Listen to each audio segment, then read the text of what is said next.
Why is that on Instagram today if you're not here to do television? Because that's my Instagram and I can post what I want to post. Yeah, but this is about you being here. Okay, my life is about me too and I can post what I want to post.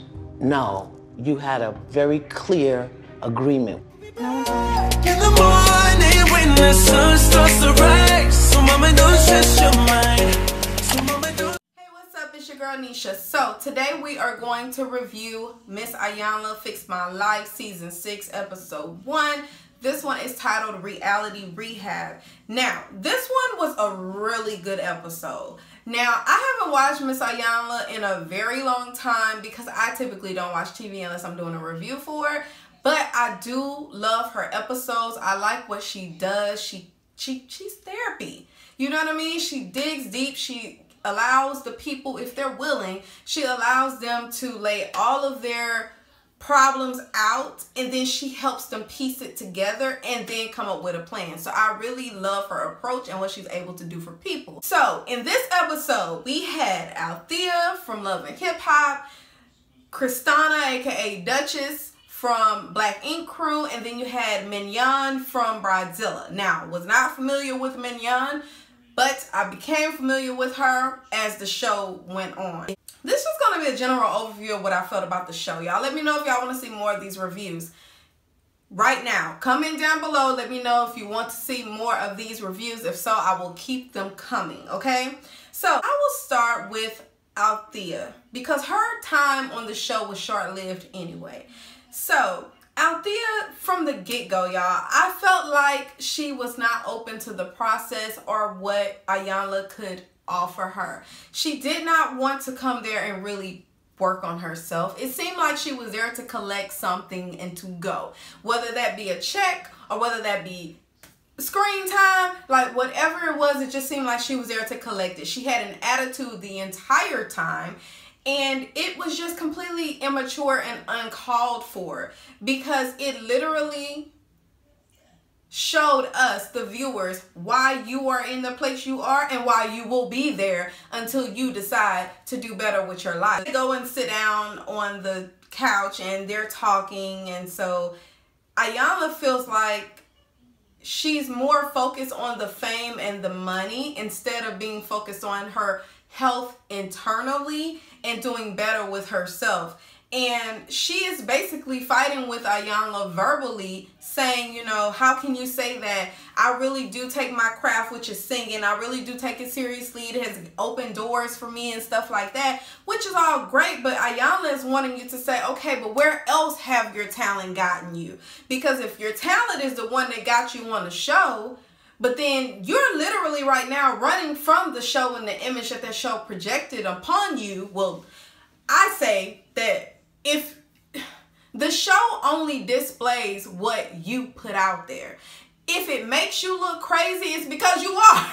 Like, they literally cut it and edit it, but that's all you. So what Iyanla is trying to get her to understand, yeah, your talent got you there, but what else? You know what I mean? What else can you show other than the external stuff, the physical stuff? So, y'all, I was just like, this girl's giving her so much attitude. Even when she said, you know, you're probably not gonna like me by the end of it, she's like, I already don't like you, or I don't like you now, or something like that. Come on, just be open to the process at least, you know. Show us that you can be a little mature. Now, I really want to say that here recently, her and Benzino had some issue on, maybe it was Instagram, where he wanted to take pictures with his son, and then she went over there to pick him up and took him, and he couldn't get the baby. Some drama. It was some drama, some mess.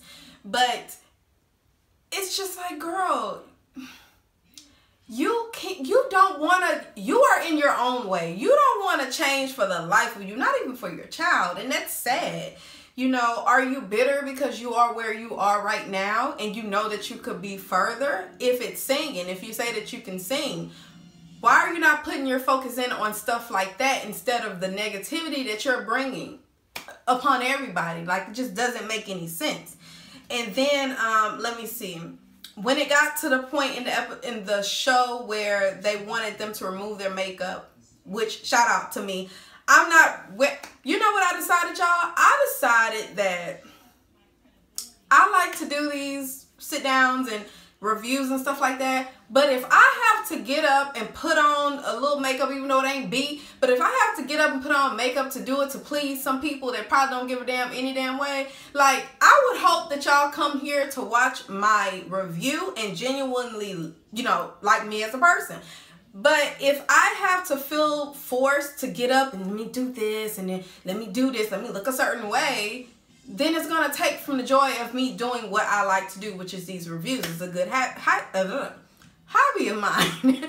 So anyway, I just decided to throw that in there. If you notice that I just half the time I'm not going to be wearing makeup.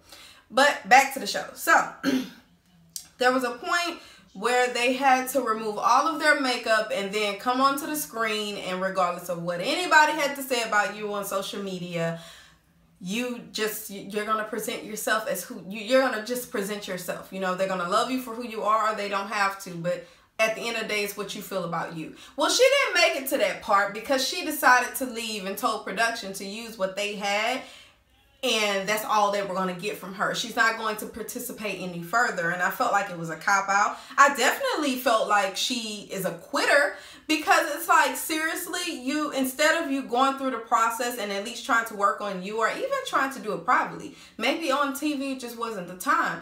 But the fact that instead of you going through with it and doing something that potentially help you and definitely will help your child, you and your relationships with other people, you decide that you're just not going to go through with it. So I really wish her all the well. All right, so let's go over to Dutchess. Now, Dutchess seems to genuinely be there looking for something. She's searching. She's trying to find it. She wants to be a better Dutchess. You can tell it literally precedes her. Before she walked in the room, you know, oh, Dutchess ain't come here to play.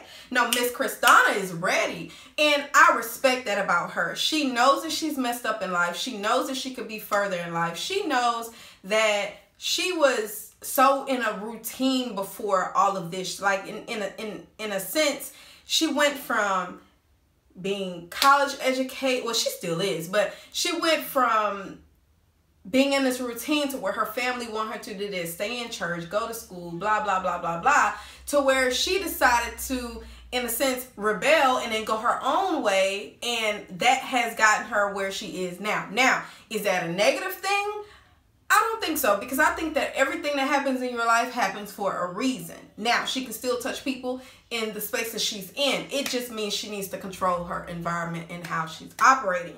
And she's doing that now. She's open. She does say in there that, you know, chasing after a man has gotten her looking crazy. She does say basically fame, going after fame and stuff like that has her where she is now.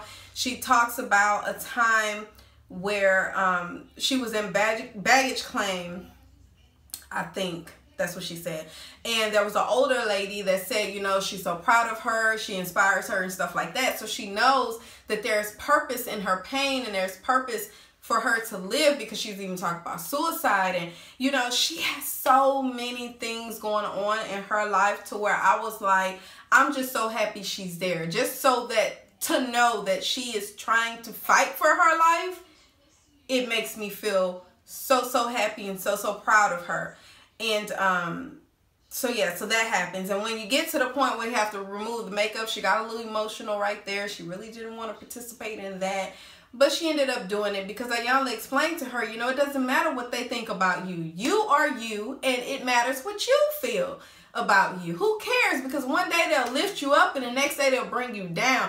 I have witnessed that. I have witnessed, even in doing these doggone reviews, some people on one day, boy, they'll love what you, oh girl, that video, you did it, girl, I loved it. Then the next time you probably say one word they didn't like, oh, I didn't like you anyway, I don't like, how dare you. And I'm like, God damn, just last week you was, and I had to learn that you can't put your future in the hands of people you don't even know. You have to do this for you, or you don't do it at all. But it needs to stem from what you want to do, right? So I really feel that Dutchess learned something. So the last one we're going to talk about is Minyon. Now, her situation was crazy. She was a bridezilla, and she did it again. She just did it for, I don't know if she got a check, but maybe for the 15 minutes of fame. she did it, and then, you know, she ended up getting married to a man she wasn't supposed to, but only because he gave her the ring, and she felt like, at least I'm accepted, at least I'm wanted, at least somebody is loving on me. And she didn't care where it came from. You know, she just wanted to feel loved and accepted. And so that's what got her there. And so, of course, she's on Bridezillas. So she's having to act out crazy or whatever. And there's a scene on her episode to where she dashes her sister with water. And at first, it was in like it was rehearsed. Like they were supposed to do this. But then she took it a little further, and she kept, and basically the whole dang water bottle ended up on the sister's back. Sister gets up, they start fighting, and ever since then, their relationship has not been the same. And so she talks about how, you know, she deflects, how she feels like she has lied about who she is for a very long time. She wants to do better. Same exercises they do that Iyanla did with the other ladies, she did with this lady, which were basically the poster board. Look at yourself then at your happiest moment, and then flip it over, look at yourself at your worst. Then they also did the price tag, like what's the price that you've had to pay for this fame that you had. They did that exercise, and they also did what was the other one? The makeup, like remove your makeup, come on camera, face your fears. And I think that's about it. Alright guys, so that's all I have for you today. Go ahead and get into the comments. If you want to see this episode, ask me below how you can see it. And until next time. Yeah, low key and maybe high key. I been peeped that you like.